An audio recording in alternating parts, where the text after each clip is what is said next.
Hello, fellow travelers, and welcome to the Traverse the Stars podcast. How are my loyal listeners? Thank you for your continued support. As always, hit that subscribe button, everybody. We have an amazing show for you because board the mothership is Vincent Vermignon. He stars in The Staircase now on HBO Max. Now come join me as we traversing the stars. Hello, Mr. Vermignon. Thank you so much for coming to the Traversing the Stars podcast. Thank you. Thank you for serving me. Oh, it's totally my pleasure, sir. The Staircase is a wonderful show, and I'm just glad to have you on.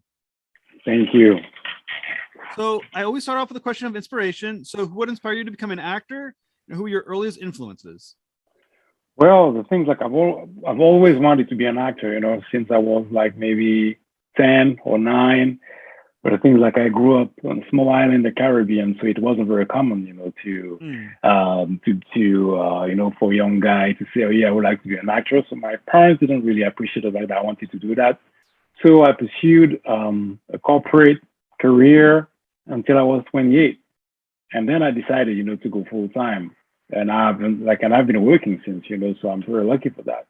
So if you want to talk about inspiration, it's going to be like more Sidney Poitier because he's from the Caribbean like me, and what he did really inspired me, So I really hope that I'll be able to have a career like he had, So yeah, this is the kind of thing that really inspired me, and that made me, and that made the fact that right now I'm here talking to you. So I think I found it on your website. You mentioned that you, like I said, as you just said as well, that you worked a common corporate lifestyle where you learned balance and pragmatism. So how is that important to your life now as an actor? Well, it's very important because we are in a business, we're in an industry, so the most important thing is to be able to last. So, and to last, you have to make like good business choices to find the right movies, to find the right projects, to negotiate the contracts. So at some point you have to be very, very, very, very, I'm going to say pragmatic. And then when you step on set, then you have to be very creative as well.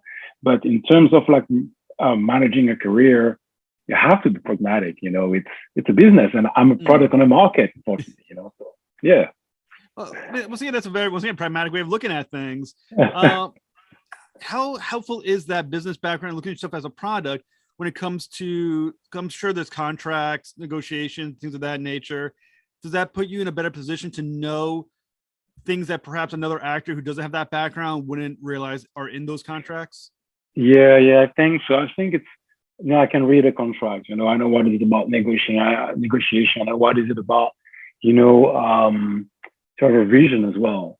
Like, and it's also important to understand the way people perceive you as well. So it helps me to be aware of what's going on, and sometimes we can't get things like in a real personal way, like, oh yeah, I did that to me because you don't like me. And when you just understand that it's a business about making decisions, and some points about making money as well, out of shows, and when you're aware of that, sometimes it helps you to deal with some I'm going to say bad things that don't go your way. Sometimes you can get like very frustrated, because you didn't get that thing on that thing, and then you realize what happened, or what's happening. Like, oh, okay, I understand why this thing happened and this thing happened. It helps you to be more aware of your environment. It's good to be creative. It's very, very, very important. Creative. Everything's about talent, but it's about talent in an industry. No, I totally understand that completely. So when was it that you thought to yourself, now I can make the leap to being an actor? Because as you said, it's not an easy jump. It took some serious balls to make that decision. So when did you finally decide, I can do this now, I'm making the jump? That was completely unconscious. That was crazy. That wasn't a sensible move at all. But honestly, I jumped in that, with my full heart. I was 28. I was, making a living out of real estate. I was in a good place, but the thing is that it's about passion. And when I was in these acting classes, had so much pleasure, so much fun, and I felt that I belonged, Mm. in I mean, in that space, in that creative space. I loved, being on stage, showing my craft, work hard on characters, give flesh to characters, give life to stories, and I got addicted to that. And I told myself, you know what? So I was like, how how do I want to live my next 20 years? Do you want to do something that I like, or do you want to do something that I love? Mm. And what happened as well is that the transition was quite smooth because I acted in a couple of short movies, and I received like very, very positive feedbacks, on my performance in that movies. And that kind of encouraged me as well to go further. I had a couple of green lights. And I told myself, you know what? Apparently people are appreciating what I'm doing right now. They appreciate my craft, so why not take a step further? Mm. And this is that really pushed me and made me, make the last step to Mm. become like a full-time actor. So when you're taking your classes in acting, where were you taking them? And how did that prepare you for, once again, being the actor? What were those classes like? Where they were like very like that was theater, classic, French classic theater.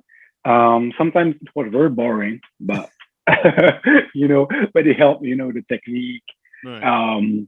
It's a very they were very demanding plays, and this is how I realized that was the very beginning, of my training. But from the very, very, very start, I knew that I wanted to act in the States. Mm. Even if I had a French training, I knew that I wanted to be an international actor because I love acting in English. It's it's amazing, to be able to act in a different language. Mm. So yeah, so that was a very, very, very French training, but very, very quickly, I decided to go on international scale and to act in English. Like my first short movie was in English, and we shot it in France as well. So yeah, this is what I would say about my first steps being That's trained. cool. So as someone who, like myself, who knows nothing about French acting, I mean, honestly, I don't know anything about acting at all because I wouldn't be good at it. But is there an inherent difference in the approach to French acting versus American acting? Wow, that's a very, very, very good question. I don't know if I'll be able to answer to it, honestly, because when I was on the staircase, you had French actors, you had Juliette Binoche. I acted with her, and I was surrounded by American actors. I think what I will say is, I think like French actors they have a very, very, very naturalistic approach to characterization. Um, I think like the key thing is to be as close to life as possible. Sure. And I think sometimes American actors are different ways. Sometimes it's I think you guys, you kind of make the guys even bigger, like sometimes larger than life. It's it's um it's very subtle. It's very subtle. Like that's my point of view, and this is what I've experienced. Mm.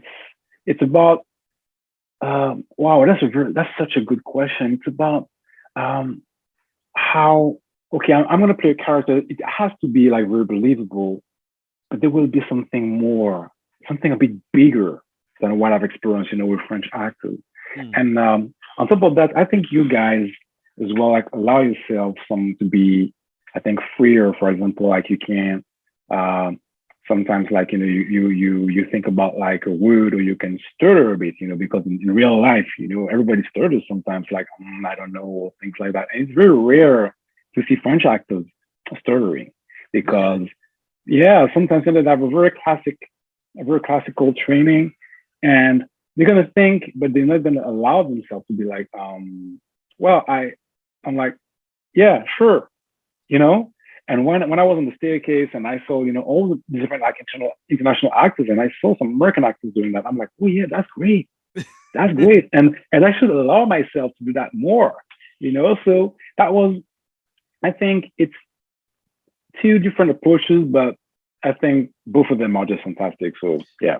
Does it allow you to become more versatile now that you're able to act in multiple different forms of acting or schools? Yeah, definitely. And what is great with acting as well, because I love, learning new things. This is what I love about acting, because like on every show, every new project, you have to learn something more, like about your character, because if you I have to play a documentarian in this staircase. So I spent a lot of time, reading about the documentarians and, how their approach about life. It's about learning. And when I was on set in the US, surrounded by American actors, like the way they approach the script, that was very interesting for me to say, oh, okay, that's great. Because of course, I've been watching a lot of American, like a lot of US movies, but the behind the scenes, how they prepared, how they approached the characters, how they behaved on set, that was something very new to me, because I used to play like in London and in France and more like on the European, like in a European area. And the way they approach things, it's like as if I was like in a supermarket. I was like, okay, I'm going to take that one. That's good. And then I'm going to take this and I'm going to make my own recipe. and then I will, create my own little thing, and I'm going to use what I need to use, when it's needed. So was there one actor from the staircase that you looked at and said, this is a fascinating way of approaching acting or the character? Well, yeah. So many of them. For example, like Michael Stuhlbarg was amazing because he's so precise. He's so precise. I thought I was precise, but I'm not. He's so precise, so demanding about, how I approached the scene, how it was like just tuned. Like, and every detail was so important for him. So important. So that encouraged me to be even more demanding, with my craft, with myself. And you had other actors, like for example, like Colin Firth and these kind of guys, and I had a couple of scenes with them, and him as well. He was very, very, very, very precise, but in his own way, and like he was very, very relaxed, and he had the he could, like for example, like focus just like this.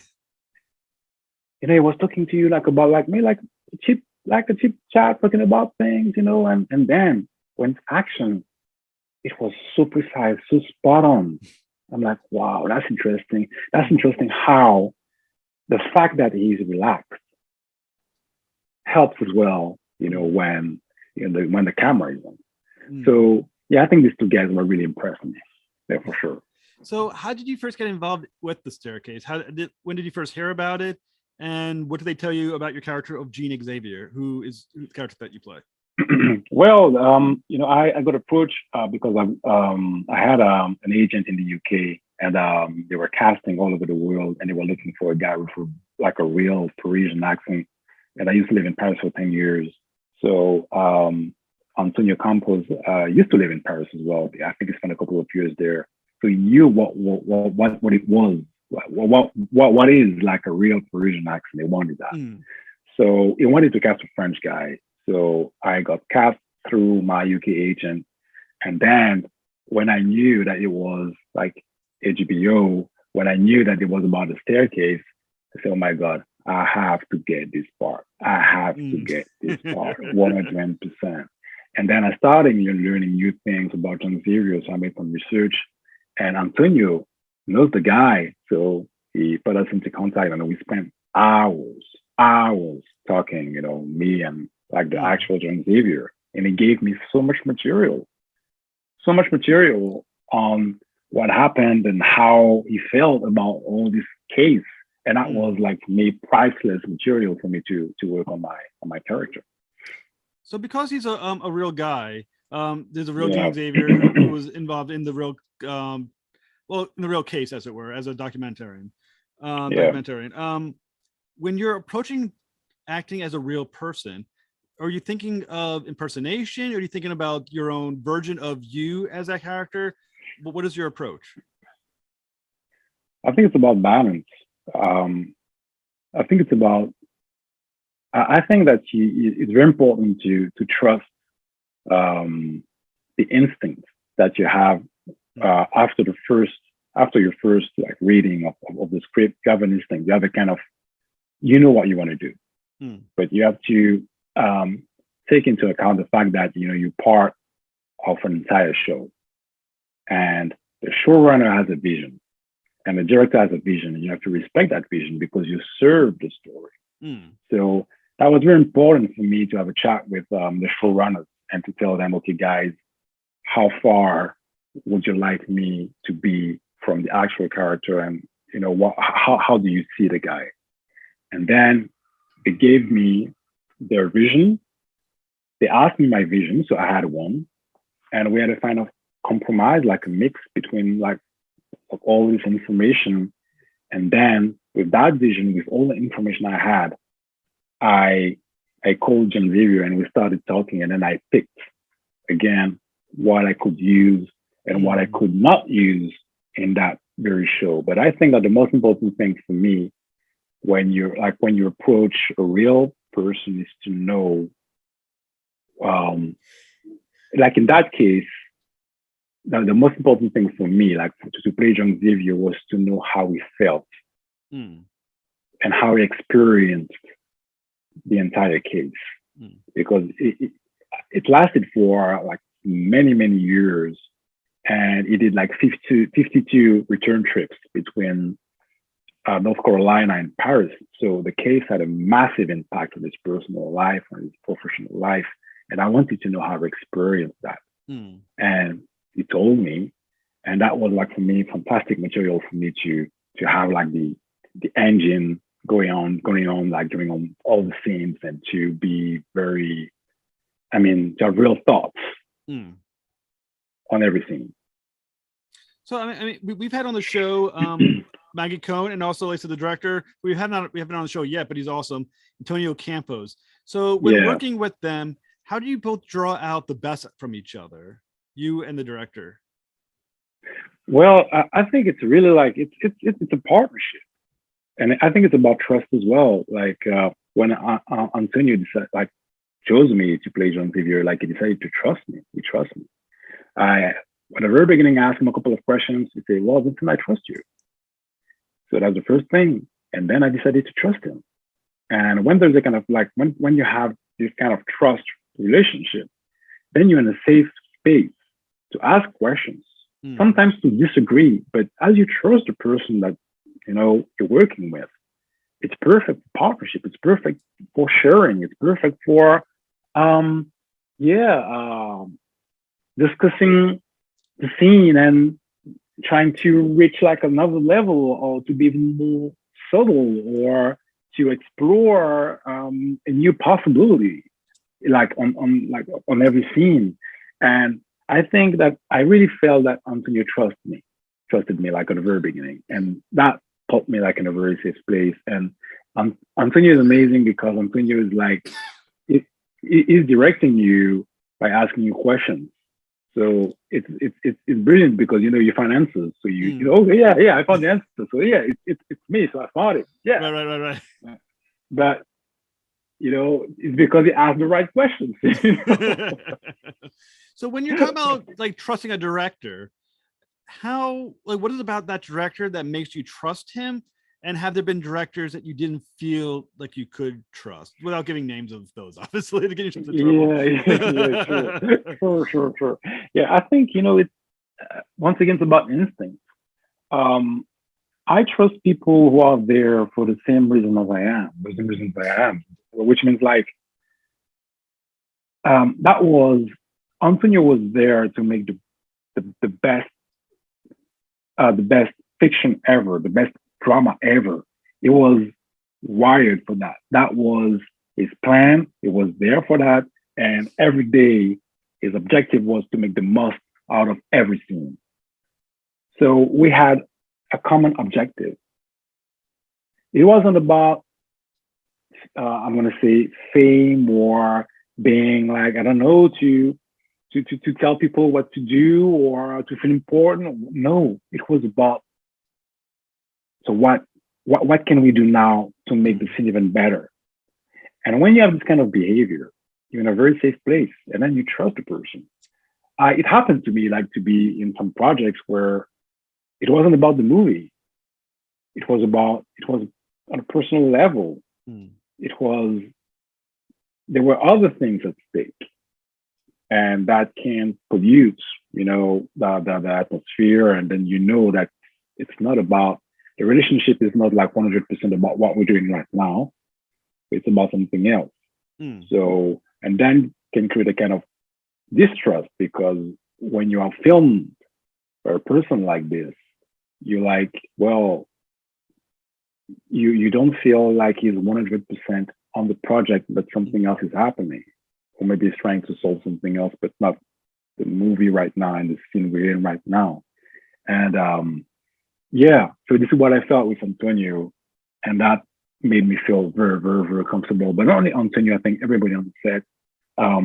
Maggie was very approachable, and she had a full version of the show, so I could ask her so many questions. She was very, very, very generous, because we were all there for one objective: let's kill everything.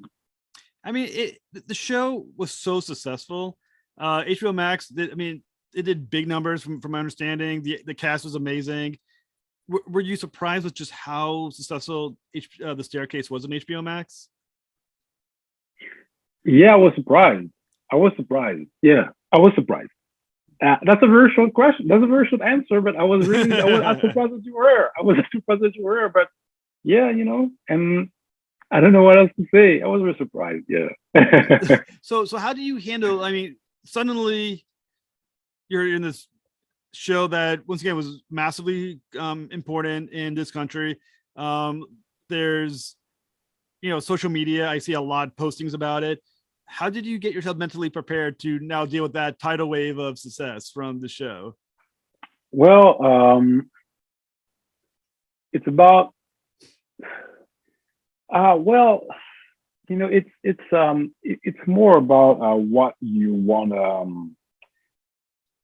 What I'm trying to do is I'm trying to stick to a vision. I'm trying to stick to what I want to do next, and what is my, like, middle term or long term objective. So when you have a wave of attention like that, it's very important for you to keep the same direction of where you want to, where you're heading to. And that is helping me to say, okay, that's great. You have more attention. Maybe people can come to you and suggest you things. But the most important thing is the check flag, and what you want to do next. So this is what I'm trying to focus on. Of course, you have to take the wave, and the wave is gonna have this kind of motion, so it's gonna push you, maybe quicker to the next step. But it's about lasting. As I told you earlier, it's about lasting in this industry, and to keep on working on projects that I love, and to be able, to do that. So yeah, I'm just trying to surf the wave right now.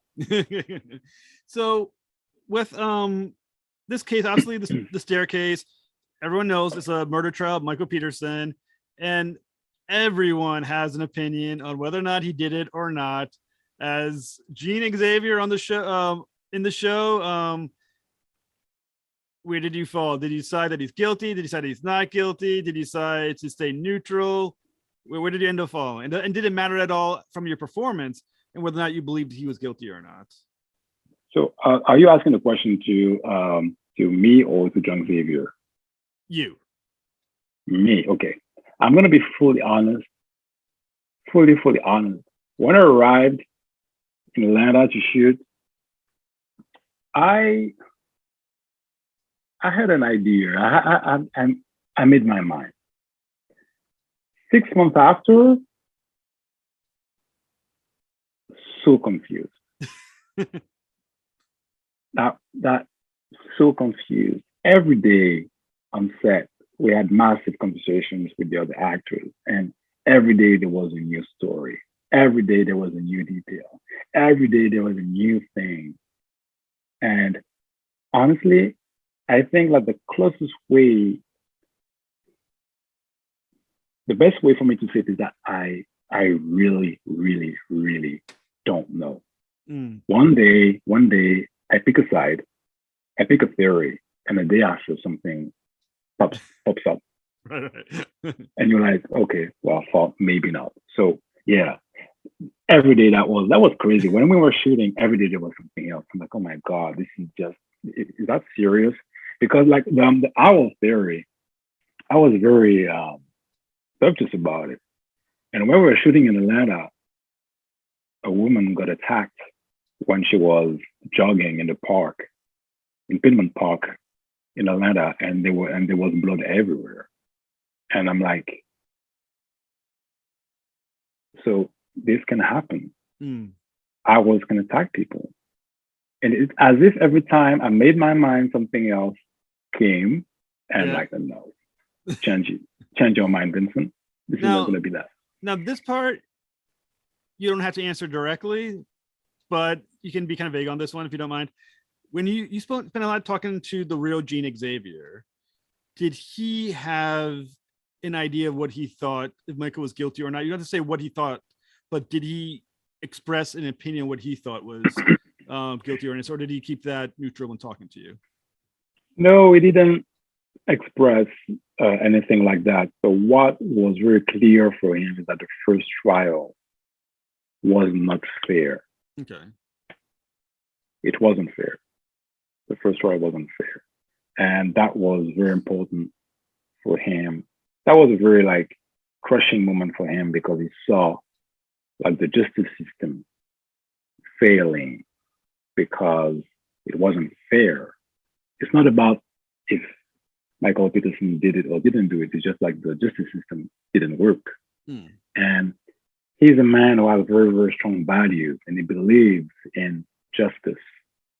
And it was very, very hard for him to see an event like that, something very unfair happening. And this is what he told me. So it's not about making a decision. It's about being the witness for something that didn't work. Hmm. You know, yeah. So it's and this is what I tried to be like inspired by. You know, he's a man who believes in the fact that anybody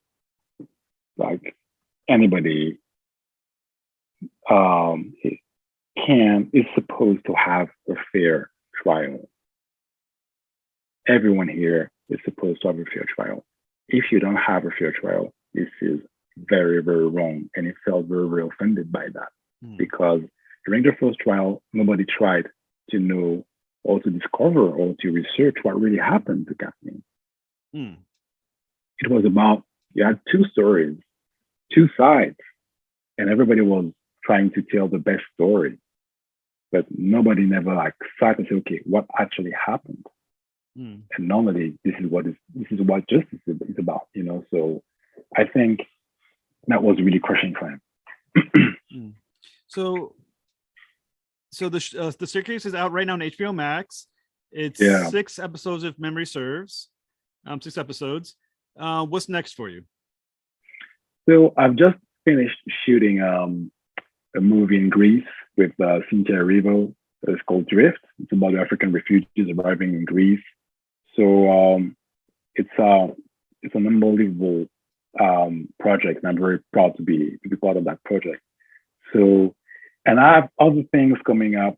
So I can't say anything right now, but I think more at the end of the year, beginning of next year, you might hear some stuff. So yeah, I'll of course let you know, but right now I can't talk about it. All right. When it's time, you come back on the show, you definitely talk to me about it. Yeah, sure. Yeah, for sure. Thank you so much, sir. You were a fantastic guest. And I hope our listeners check out this. Thank you very much.